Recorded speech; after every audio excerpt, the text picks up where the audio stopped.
बंदी छोड़ सतगुरु रामपाल जी भगवान की जय हो। परमपिता परमात्मा सारी सृष्टि के रचनहार, कुल मालिक, असंख्य ब्रह्मांडों के स्वामी, जगत गुरु, तीनों लोकों में प्रवेश करके सबका भरण पोषण करने वाले संत श्रोमणी सतगुरु रामपाल जी परमेश्वर जी के चरण कमल में हम सभी सत्सेवक भाई बहनों का कोटि कोटि दंडवत प्रणाम। और लाइव वीडियो देख रहे आप सभी भाई बहनों को हम सभी की तरफ से प्यार भरा सत्साहिब। भाई और बहनों, दया परमपिता परमात्मा की, जिनके आशीर्वाद से एक बार फिर आप और हम सभी सत्सेवक भाई बहन सोशल मीडिया पर साथ संगति के माध्यम से अपने विचारों को लेके परमात्मा के सत्संगों को आधार बना के एक दूसरे के सामने रूबरू हैं। और पिछली पीढ़ी में सतगुरु रामपाल जी भगवान की ये विशेष मेहर है, ये विशेष दया है उनकी आत्माओं पे, जो परमेश्वर अपनी आत्माओं को ज्ञान आधार से मजबूत करने के लिए सात संगतियों के माध्यम से एक दूसरे को जोड़े हुए हैं। और निरंतर भगत आत्माएं एक दूसरे के सहयोग से ज्ञान को आधार बना के भक्ति मार्ग में आगे बढ़ती जा रही हैं। तो आज एक विशेष न्यूज थी जो आज नहीं तो कल घटित होनी थी, क्योंकि परमात्मा कहते हैं कि राम धारा और राजधारा, इनसे ना कोई बच पाया है और ना कोई बच पाएगा। तो बरवाला कांड 2014 आप सभी जानते हैं। जिस बरवाला कांड को करवाने में वैसे मुख्य भूमिका तो काल भगवान की थी, लेकिन काल भगवान साक्षात प्रकट नहीं होता है। वो साक्षात प्रकट होकर अपना कोई काम नहीं करता है। वो दूसरी आत्माओं में प्रवेश करके या उनके अंदर कुप्रेरणा करके वो अपना काम निकलवाता है। तो 2014 से पहले ही इस काल भगवान ने सतलोक आश्रम मैनेजमेंट हरियाणा यानी पूज्य गुरुदेव सतगुरु रामपाल जी भगवान के कलयुगी परिवार को अपना मोहरा बना लिया था बरवाला कांड के लिए। उस परम संत को, उस मार्ग को जो वे आगे लेके जा रहे थे, उसको अवरुद्ध करने के लिए, क्योंकि परमेश्वर की वाणी है कि जब तक हंसा हमरी आना, काल लगे ना तेरा बाणा। गुरुदेव कहते हैं जब तक भगत मेरी आन कान में, अर्थात मेरी मर्यादा में रहेगा, मेरे नियमों में रहेगा, गुरु को परमात्मा मान के भक्ति करेगा, तो काल उसको ठग नहीं सकता, काल उसको तोड़ नहीं सकता, काल उसके माध्यम से अपना काम निकलवा नहीं सकता। तो 2014 बरवाला कांड इसी बात का एक जीता जागता प्रमाण है कि काल भगवान ने गुरुदेव के कलयुगी परिवार को, जिसमें उनके बेटा बेटी, भाई बंधु, रिश्तेदार, जवाई और कुछ स्टेट कोऑर्डिनेटर थे, जिनको मोहरा बनाया, क्योंकि इन सभी लोगों की मर्यादा टूटी हुई थी। ये सभी लोग सतगुरु को मानुष मानते थे और चापलूसी सतलोक आश्रम बरवाला में पूज्य गुरुदेव जी के छोटे कलयुगी भाई महेंद्र भगोड़े की करते थे। जैसा महेंद्र इनको दिशा निर्देश देता था, गुरुदेव से ज्यादा ये उनकी बातों को महत्व देते थे, जिसके चलते परमात्मा की मर्यादाओं से ये दूर थे। काल भगवान ने इन सभी आत्माओं को मोहरा बनाया और आज आप देख ही रहे इन्होंने संगत को कहां से कहां पहुंचा दिया है। कहां संगत बेचारी परमात्मा की गोद में बैठी हुई थी और कहां पिछले 7 वर्षों से इन्होंने संगत और परमात्मा के बीच में सैकड़ों कोस की दूरी पैदा कर डाली है। और बरवाला कांड करवाकर जो कुछ लोग आज तक वांटेड बने घूम रहे थे, जिनमें मुख्य जो भगोड़ा है मुकदमा नंबर 428 में मर्डर के केस में, वो है सतगुरु रामपाल जी भगवान का छोटा कलयुगी भाई महेंद्र। उसके बाद में नंबर आता है संजय खानपुर वाला, जो कि गुरुजी की कलयुगी बेटी मंजू का पति है। और भी बहुत सारे लोग हैं, कुछ लोग अभी अंदर हैं, कुछ लोग बाहर हैं, भगोड़े की भूमिका में हैं, लेकिन मुख्यतः ये 4-5 लोग ही थे, जिनमें से कुछ लोग तो बरवाला कांड के दौरान ही पकड़े गए थे, कुछ लोग बाद में पकड़े गए जो अभी बाहर जमानत पे घूम रहे हैं। तो आज ऐसा ही एक व्यक्ति पुलिस के हत्थे चढ़ गया है, जो पिछले 7.5 साल से भगोड़े की भूमिका निभा रहा था, यानी मंजू का पति संजय खानपुर वाला, रिटायर्ड फौजी, जो आश्रम में सतगुरु रामपाल जी भगवान का बॉडीगार्ड बन के घूमता था, उनका गनमैन बन के घूमता था और पिछले 7 वर्षों से संगत के दान पे हराम के टूक तोड़ रहा था। दास ने उसको सलाह भी दी थी 1-2 बार, वो जयपुर आया था दास से मिलने के लिए। हालांकि दास को उसने काफी कुछ भला बुरा कहा, लेकिन हमें तो कोई फर्क पड़ता नहीं इन सब बातों से। तो उसने कहा था कि मुझे 12,000 रुपये मुझे तनख्वाह मिलती है संगत की तरफ से। तो दास ने कहा, रे नालायक, तू काहे की तनख्वाह ले रहा है? तू हट्टा कट्टा आदमी, मजदूरी कर, कहीं टोकरी गिर, 40-45 साल की तेरी उम्र है, तू क्यों संगत के टुकड़ों पे पल रहा है? और तू खुश होके मेरे को कह रहा है कि मुझे 12,000 रुपये मुझे तनख्वाह मिलती है, जैसे तू लोगों के घर में जाकर तू उनके खेतों के अंदर हल चला रहा हो। तो पुण्यात्मा, हराम के खाने वाला कब तक बचेगा? आज नहीं तो कल पकड़ा तो जाना ही था। परमात्मा के दोषी हैं ये लोग, कब तक छुपते फिरेंगे, कब तक भागते फिरेंगे? तो देर सवेर बाकी लोगों का भी नंबर आएगा, इसमें कोई दो राय नहीं है। आज संजय खानपुर वाले का नंबर आया है। अब बेटे की अच्छे से जो है उसकी खातरदारी होगी जवाई राजा की, जैसे जवाई राजा की ससुराल में खातरदारी होती है ना, चावल बनाते हैं, फिर घी डालते हैं, फिर बूरा डालते हैं, सास उसके पास में बैठ जाती है, अब वो पुलिस वाले सास बन के उसके पास बैठेंगे, ढंग से उसका जो रिमांड जिसको हम कहते हैं ना, अब अच्छे से होगा, क्योंकि 7 साल से जितना संगत का खाया है वो परमात्मा निकालेगी व्यक्ति का। तो हम आगे बढ़ेंगे, क्योंकि एक पीला पर्चा सतलोक आश्रम मैनेजमेंट हरियाणा वालों ने उसी विषय पे अभी शाम को 7 बजे भेजा है। बताओ, 7 बजे भी गुरुजी तो बिल्कुल हाजिर जवाब रहते हैं इनके लिए, चाहे रात को 12 बजे गुरुजी से जवाब मंगा लो, बिल्कुल तैयार रहते हैं परमात्मा इनके लिए। बताओ ये कौन सा टाइम है? देखो ऊपर टाइम लिखा हुआ है, ये देखो इधर, समय 7 PM। बताइए, और तारीख कितनी? आज ही आया है, 23 जून 2022, यानी आज की डेट है। अभी तकरीबन 2 घंटे पहले आया है 7 बजे, जबकि जेल 4:30-5 बजे ही बंद हो जाती है, लेकिन 7 बजे का इन्होंने ये पर्चा भेजा है कि 7 बजे संत रामपाल जी महाराज जी ने हिसार जेल से सर्व संगत के लिए एक स्पेशल फरमान भेजा है। तो फरमान आपको एक बार पढ़ के सुना देते हैं, और पकड़ाने वाले भी मैनेजमेंट के ही लोग हैं। दास ने आपको एक बार कहा था पुण्यात्माओं कि मैनेजमेंट के अंदर 3-4 गुट बने हुए हैं। मैनेजमेंट में 3-4 खेमे बने हुए हैं, और इन लोगों ने केवल संगत को मोहरा बना के धर्म को धंधा बना रखा है। इन्हें भक्ति से, ज्ञान से कोई मतलब नहीं है। ये यदि ज्ञान प्रचार करवाते हैं तो सिर्फ अपने स्वार्थ के लिए करवाते हैं कि ज्यादा से ज्यादा लोग नाम दीक्षा लेंगे तो ज्यादा से ज्यादा हमारे पास ज्योति दान और पाठ का पैसा आएगा, वरना इन लोगों को कोई मतलब नहीं है दुनिया में ज्ञान फैलाने का। अगर इनको खुद को ज्ञान होता, अगर इन मैनेजमेंट वालों को, सतलोक आश्रम वालों को, गुरुजी के परिवार वालों को अगर खुद को ही ज्ञान होता, आध्यात्मिक ज्ञान होता या कोई सामाजिक ज्ञान होता, पुण्यात्माओं ये बरवाला कांड ही ना होता। अगर इनको खुद को ज्ञान होता तो परमात्मा के बच्चों को कौन वहां पे काले कपड़े पहना के बैठा था? कौन परमात्मा के बच्चों को उनके हाथों में डंडे, लठ, पत्थर, पेट्रोल बम और बंदूक देके पुलिस वालों के सामने मरने मारने के लिए खड़ा करता? तो इनको खुद को ही ज्ञान नहीं, दुनिया को क्या शिक्षा देंगे? ये जितने भी टीवी चैनलों पे इन्होंने सत्संग चलवा रखे हैं, बेचारे भोले वाले भक्तों को मोहरा बना के फ्री के मजदूर पकड़ के जो ये गांव में जो पुस्तकें बंटवाते हैं केवल अपने धार्मिक धंधे के लिए। इन्हें केवल अपने धंधे से मतलब है, संगत से मतलब नहीं है, इनको दुनिया से मतलब नहीं है, इनको भक्ति और भगवान से मतलब नहीं, इनको केवल पैसों से मतलब है कि बस पैसे मिलते रहे, हमारा काम होता रहे।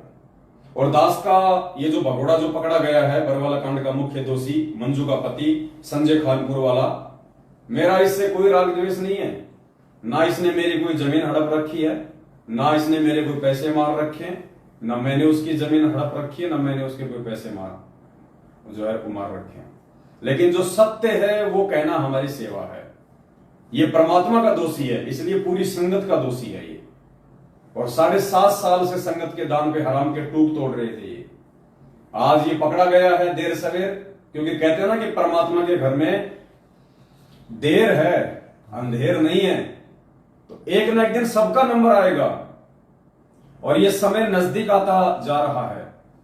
ये परमेश्वर के बाहर आने का भी समय नजदीक आता जा रहा है, और परमेश्वर उसी दिन बाहर आएंगे जिस दिन ये सारे के सारे दोषी, चाहे वो क्रोथा कांड के हों, चाहे बरवाला कांड के हों, ये महेंद्र भगोड़े से लेके जितने भी भगोड़े हैं, जितने भी ये दोषी लोग हैं, जब तक ये लोग सलाखों के पीछे अंदर नहीं हो जाते तब तक परमात्मा बाहर नहीं आने वाले। तो धीरे धीरे एक एक करके सारे भगड़ों का नंबर आ रहा है, सब अंदर जाएंगे, सबकी हड्डियां टूटेंगी। और अब क्या करेगा ये जाके, जैसे इसके बाकी भाइयों ने किया था जेल जाके, गुरु जी के खिलाफ ही बॉन्ड भर देगा, गुरु जी के खिलाफ अपने बयान देगा। जब पिछवाड़े पे डंडे पड़ेंगे तो गुरु जी के खिलाफ पुरुषोत्तम की तरह, रामकुमार ढाका की तरह, बलजीत की तरह ये लिख लिख के दे देगा वहां पे कि साहब हमने कुछ नहीं किया, हमसे जो भी करवाया संत रामपाल जी महाराज जी ने करवाया। संत रामपाल जी महाराज जी के कहने पे हमने कमांडो बनाई, संत रामपाल जी महाराज जी के कहने पे हमने पेट्रोल बम रखवाए, हमने भक्तों को मेन गेट पे बैठाया, क्योंकि संत रामपाल जी महाराज जी नहीं चाहते थे कि मैं कोर्ट में जाऊं। सारा का सारा ब्लेम पूरा का पूरा ठीक रहा, गुरु जी के सिर पे फोड़ दिया जाएगा। हो सके तो अखबारों की कटिंग में आजकल में इसके बयान आने शुरू हो जाएंगे, आप जी देख लेना। सेम टू सेम यही बातें आपके सामने आएंगी जो आज से पहले बाकी जो है पकड़े गए लोगों के बयान आए थे। तो देर सवेर नंबर आया और नंबर आएगा, बाकी लोगों का भी आएगा और उन मनवस लोगों को भी अपने कुकर्मों की सजा मिलेगी, उन नामदान संचालक और उन कोऑर्डिनेटरों को भी अपने प्रत्येक कुकर्म की सजा मिलेगी जो उस परमेश्वर के बच्चों को ये फर्जी नामदान के अंदर खोल खोल के ज्योति पाठ और दान के आदेश बता बता के इन फर्जी आश्रमों में भेज भेज के बेचारों को भक्ति धन से और आर्थिक रूप से उनको ठग रहे हैं। नंबर उनका भी आएगा, भले उनका नंबर पुलिस की पकड़ में ना आवे, लेकिन जैसे अभी 4-5 दिन पहले मध्य प्रदेश के मांडला का तहसील कोऑर्डिनेटर राकेश दास सारनामी जो अभी हार्ट अटैक से जो मरा है, उसके 1 महीने पहले बिहार का स्टेट कोऑर्डिनेटर राजदेव बाबू बाथरूम में बैठा बैठा ही मर गया, हार्ट अटैक। उससे पहले गुजरात का कोऑर्डिनेटर कानू दास वो मर गया। पुण्यात्मा धीरे धीरे सबका नंबर आएगा। उससे पहले जम्मू कश्मीर का स्टेट कोऑर्डिनेटर ताराचंद वो हॉस्पिटल में मरा, अकाल मौत बीमारी से। और आए दिन संगत तो आलू टमाटर की तरह मर ही रही है।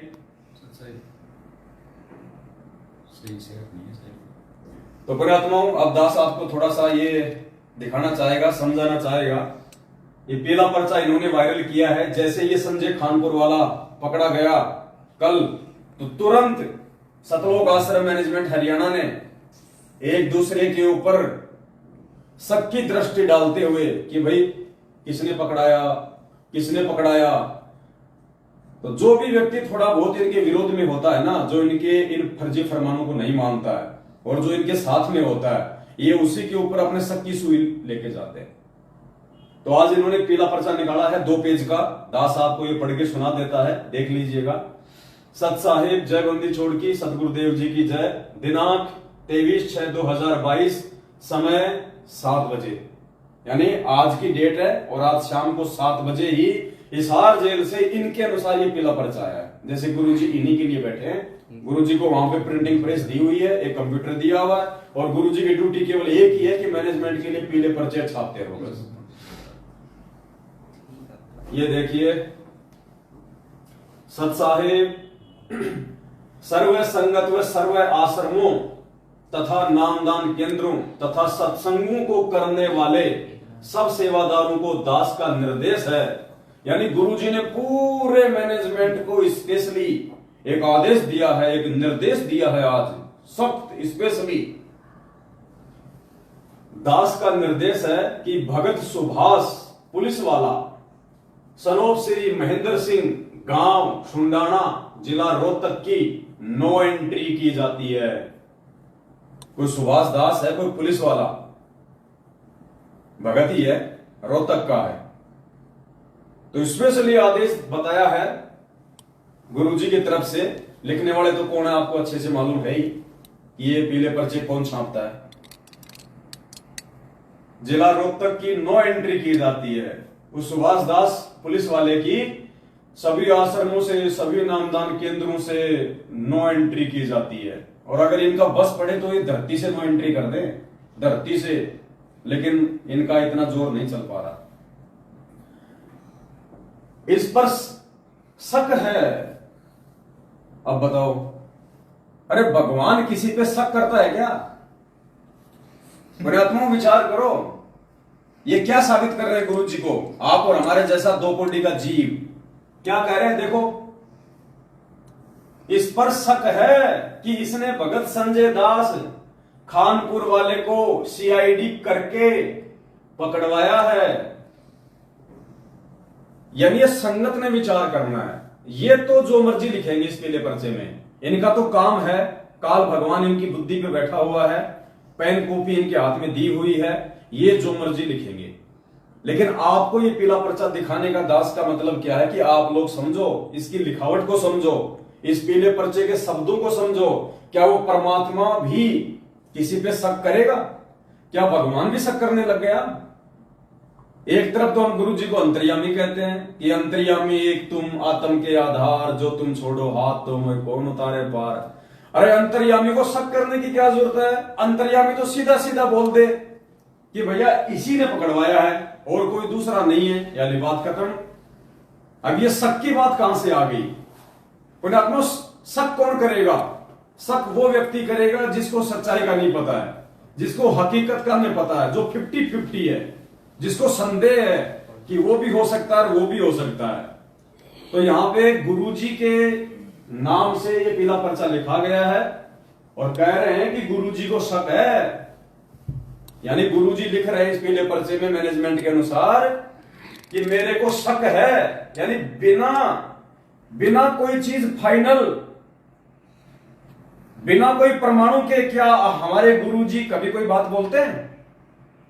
हमारे पूज्य गुरुदेव जी की सबसे बड़ी खासियत क्या है? सबसे बड़ी खासियत है कि हमारे गुरुदेव कोई भी शब्द अपने मुख कमल से उस समय बोलते हैं जब उनके पास में उसके विषय में 10 प्रमाण होते हैं, उनके पास में वो सबूत होते हैं। जैसे परमात्मा ने ब्रह्मा विष्णु महेश की उत्पत्ति बताई, उनके माता पिता बताए, उनकी जन्म मृत्यु बताई, तो परमात्मा ने उनके 10 उनके एग्जाम्पल दिए, उनके सबूत दिए हैं। और यहां क्या कह रहे हैं? गुरु जी को भी शक है। यानी गुरुजी आश्वस्त नहीं है, यानी गुरुजी अभी पूरी तरह से इस बात से अपरिचित हैं, आप और हमारी तरह, दो कोटि के जीव की तरह। तो भगवान भी शक करने लग गया, एक नया पॉइंट निकल के आया है। थोड़े दिनों में पता नहीं क्या क्या बना देंगे गुरुजी को, देखते जाना आप। अगर आप लोगों ने आंखें नहीं खोली ना, पता नहीं गुरुजी को क्या क्या बना देंगे ये। तो कह रहे भगवान को भी शक है भाई।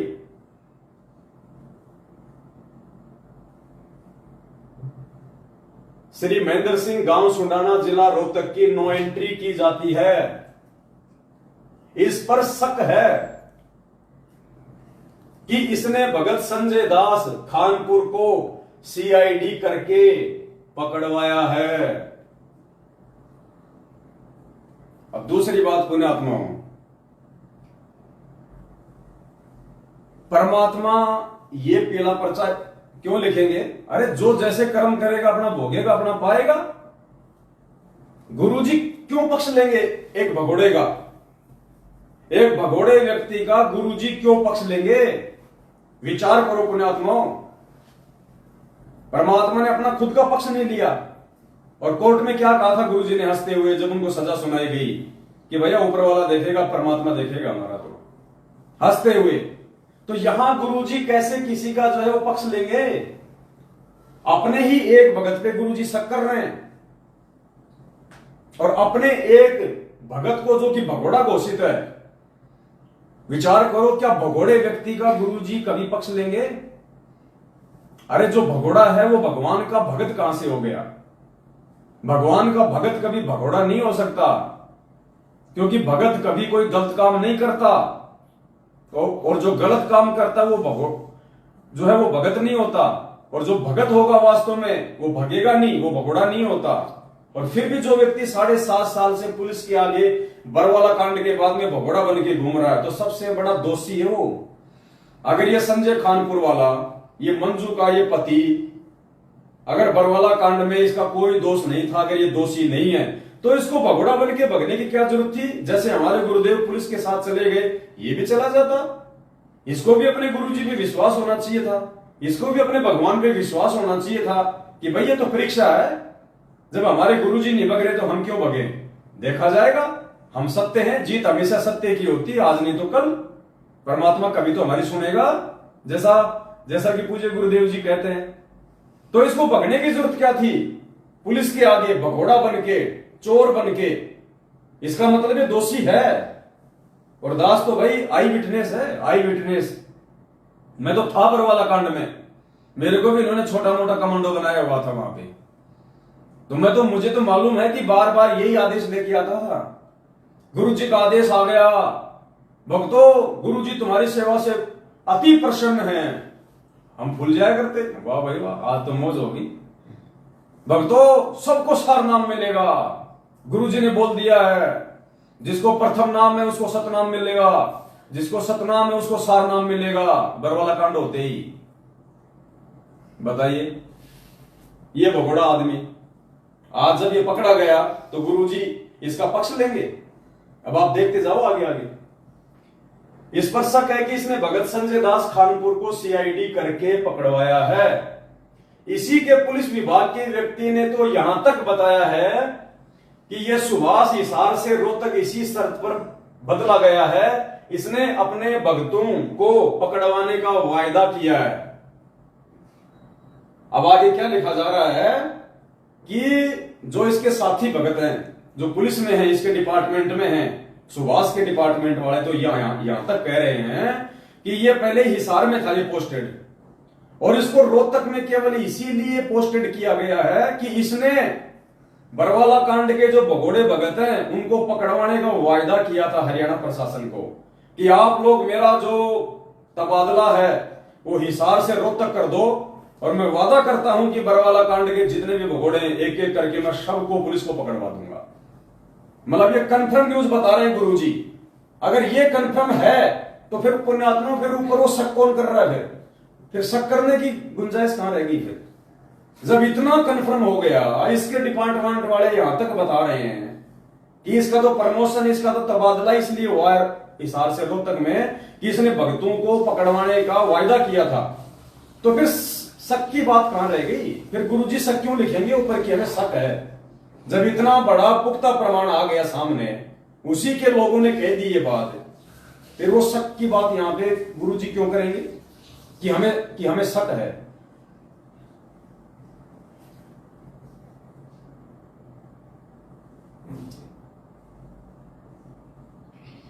इसी के पुलिस विभाग के व्यक्ति ने तो यहां तक बताया है कि यह सुभाष हिसार से रोहतक इसी शर्त पर बदला गया है, इसने अपने भक्तों को पकड़वाने का वायदा किया है। मतलब बात फाइनल हो गई, फिर शक की तो कोई गुंजाइश रही नहीं। तब यह बदला गया है। यह है कौन? यह सुभाष 12, 13, 14 जून 2022 परमात्मा के प्रकट दिवस पर तीनों दिन रोहतक के सिंहपुरा आश्रम में सेवा के बहाने रहा था। 3 दिन का जो प्रकट दिवस था ना कागज की फोटो का, ये रोहतक के सिंहपुर आश्रम में भी मनाया गया था। तो कह रहे कि तीनों दिन ये वहां भंडारे में मौजूद था, ये सुभाष पुलिस वाला। अच्छा, रोहतक के सिंहपुर आश्रम में सेवा के बहाने रहा था, जैसा इसी के विभाग के व्यक्ति ने बताया। ये भी फाइनल है। जब तक इसका जवाब नहीं आता तब तक इसकी नो एंट्री की जाती है।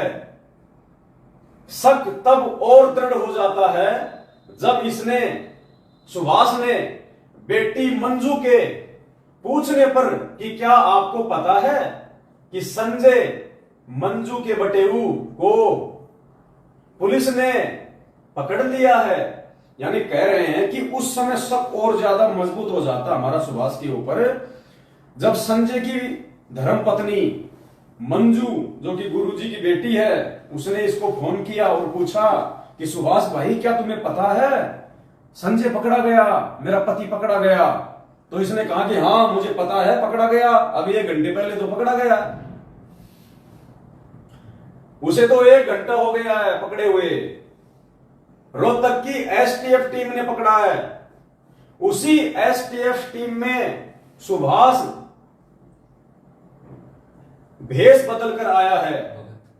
ये भगत, ये गलत मिसप्रिंट है। भगत बदल कर तो मतलब है नहीं, भेष बदल कर ही होगा। यानी उस जिस रोहतक की जिस एसटीएफ टीम ने इस संजय कानपुर इस भगोड़े को जो पकड़ा है, कह रहे हैं कि उसी टीम का सदस्य था ये सुभाष। बेटी मंजू ने कहा कि भाई आपको पता था तो बताया क्यों नहीं? उत्तर था कि ध्यान नहीं रहा, कि भाई मैं भूल गया बताना।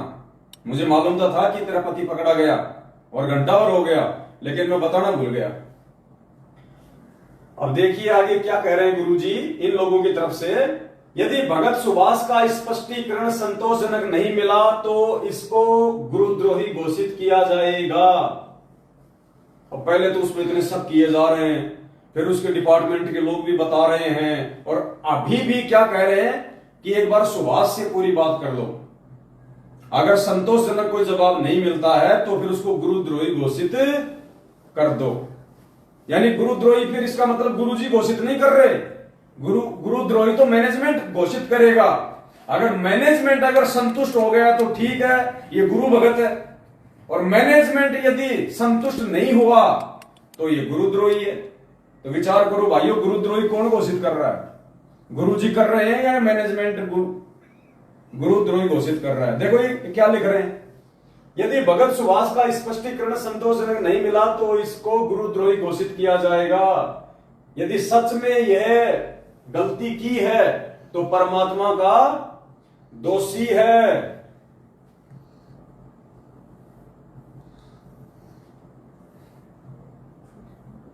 यदि सच में उसने ये गलती की है तो परमात्मा का महा अपराधी है। आस्तीन के सांप का काम किया है। बताओ, भगोड़े को पकड़वा दिया तो आस्तीन का सांप हो गया। गुरु गद्दारों को यदि किसी ने पकड़वा दिया तो नेक काम है, आज नहीं तो कल ये तो वैसे पकड़े जाते। और मान लो पुण्यात्माओं, अगर इसको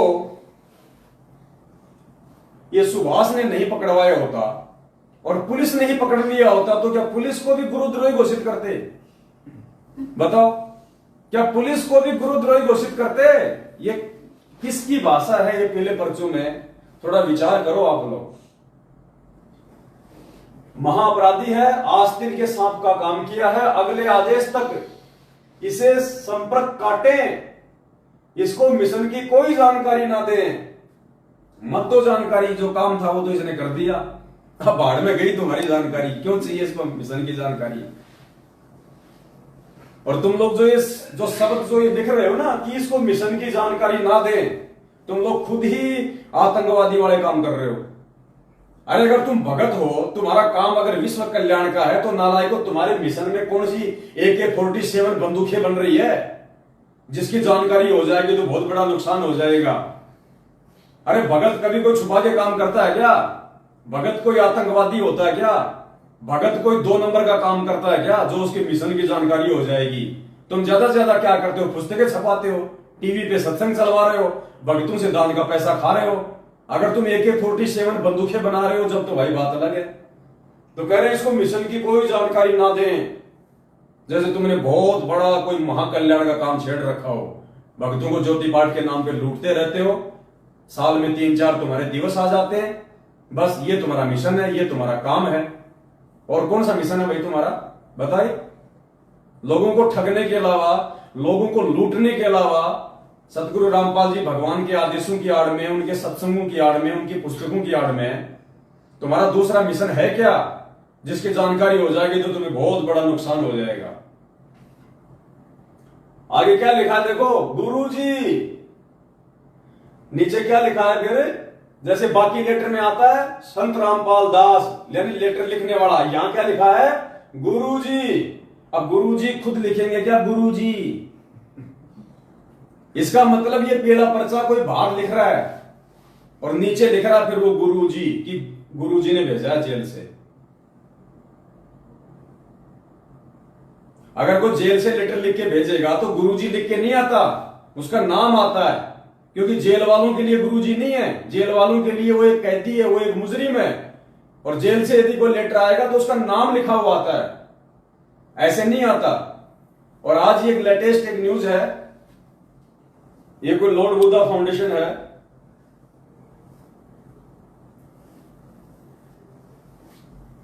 क्या आपके पास? मेरे को भेजना। तो कहते जी आप भेजो मेरे उस पर दूसरे नंबर पे भेजो 82 73 84 वालों। मध्य प्रदेश की कोई संस्था है लॉर्ड बुद्धा फाउंडेशन, आप सब जानते भी होंगे। पहले ये लोग ठीक थे, बीच में फिर इन्होंने खुद भी गुरुजी की जमानत के नाम पे अपना धंधा शुरू कर दिया।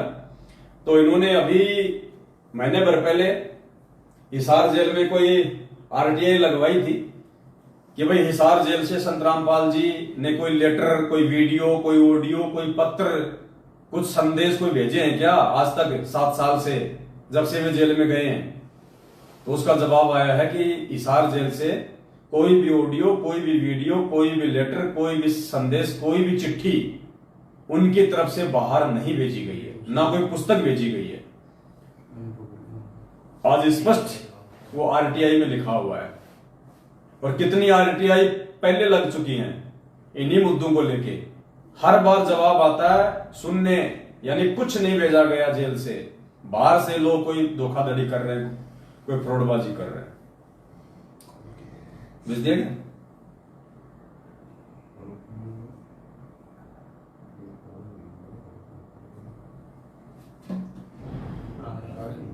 तो ये है वो सुभाष दास पुलिस वाला 2 स्टार। क्या होता है 2 स्टार? सब इंस्पेक्टर है ये रोहतक में। तो इसको अब गुरुद्रोही घोषित किया जाएगा। बताओ आगे। भाई साहब को नमस्कार, आप भी हमारी श्रेणी में आ गए।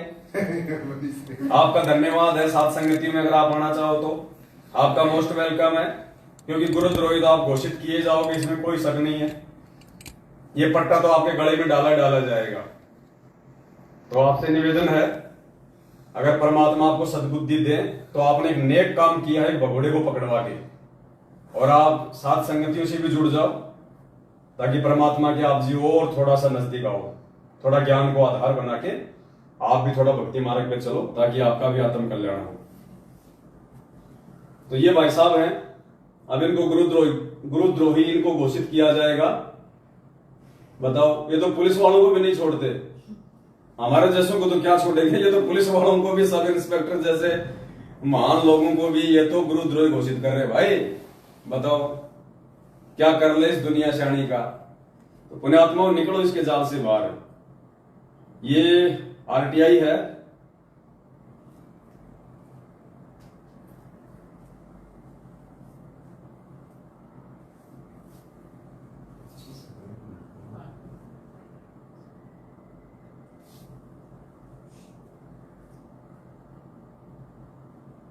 ये दास आपको थोड़ा पढ़ के सुनाएगा।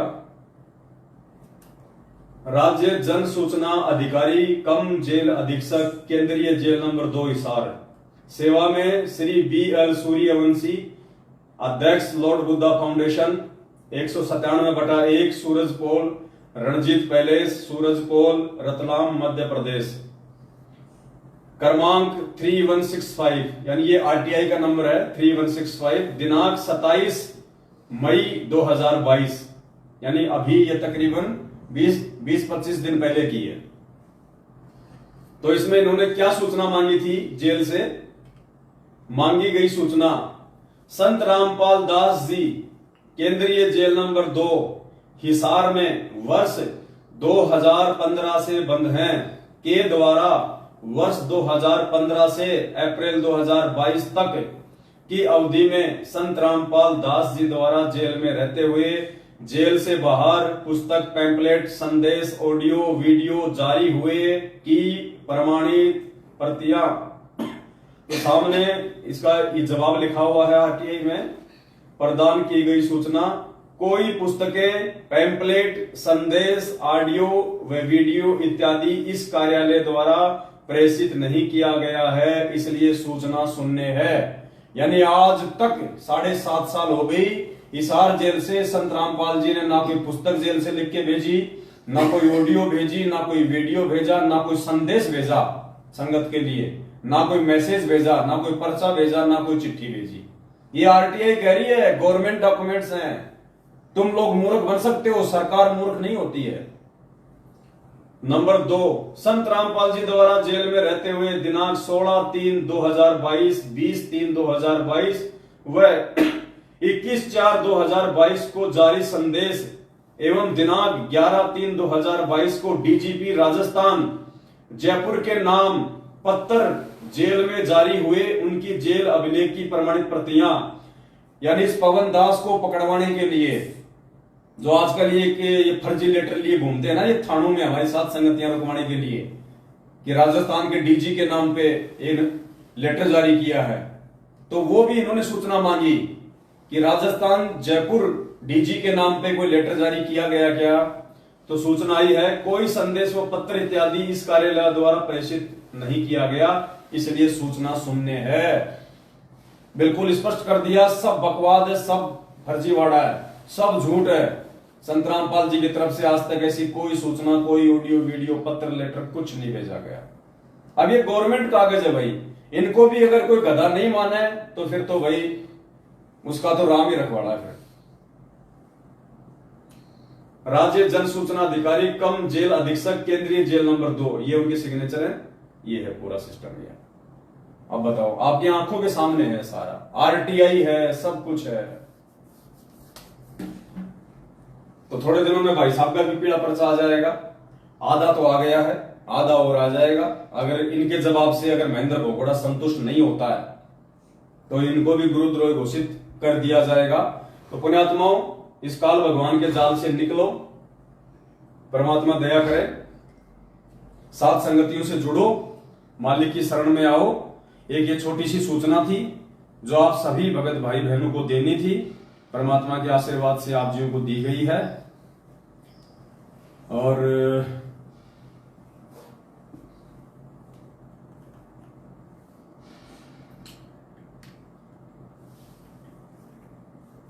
बस आज के लिए तो बस इतना ही ठीक है, क्योंकि आज नीचे तो बैठे नहीं हैं, बाकी भाई तो नीचे बैठे हुए हैं। दिखा दो एक बार,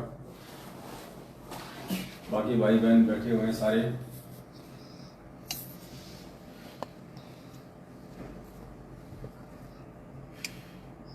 अरे वाह भाई वाह, अरे नीचे से पकड़ के घुमा लेते हैं ना ऐसे। ये ऐसा ही है कैमरा, ऐसे घुमा लो, सत्साई तो करे ऐसे मुद्दे गुरु रामपाल जी भगवान की जय हो। सत्साई सत्साई। बस आज के लिए केवल इतना ही, फिर परमात्मा दया करेंगे, फिर आपके सामने आएंगे। सत्साई बंदी छोड़ सतगुरु रामपाल जी भगवान की जय।